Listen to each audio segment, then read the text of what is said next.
TRS బీఆర్ఎస్గా మారడం వెనుక అది వ్యూహాత్మక తప్పిదమా, చారిత్రక తప్పిదమా, లేదా తొందరపాటు మంచిదేనా? అది చారిత్రక అవసరం. ఎందుకంటే కేసీఆర్ గారికి భారతదేశ పరిస్థితుల మీద ఉన్నంత పట్టు కానీ అవగాహన కానీ మార్పు కోసం ఏదైనా చేయాలనే తపన కానీ ఇంకో నాయకునికి లేదు. ఎవరికి వాళ్ళకు వెస్టెడ్ రాజకీయాలు ఉన్నాయి. మోడీకి ఆర్ఎస్ఎస్ ఎజెండా ఉంది. నెహ్రూకి ఏంటంటే మన ఈ రాహుల్ గాంధీకి సోనియా గాంధీకి ఏంటంటే మళ్ళీ నెహ్రూ కాలం నాటి అన్ని రాష్ట్రాల్లో మనమే ఉండాలనే కోరిక ఉంది. కానీ భారతదేశం మౌలిక స్థితిగతులను మార్చాలనే ఆలోచన కేసీఆర్కి ఉంది.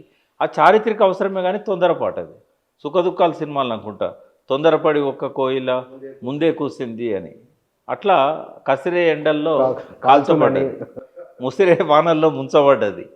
అది భారతదేశ వ్యాప్తంగా ప్రయత్నాలు చేయకుండా కేవలం తెలంగాణ ప్రగతి గురించి అన్ని భాషలలో ప్రకటనలు ఇచ్చి దినపత్రికల్లో జనం తన వెంట వస్తారు అని అనుకున్నాడు.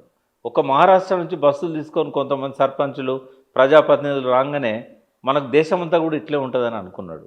అదొక తొందరపాటు, అది అపరిపక్వత, సన్నాహాలు చేసుకోకుండా పెట్టుకోవడం అనేది అది అట్లాంటి పరిస్థితి అది.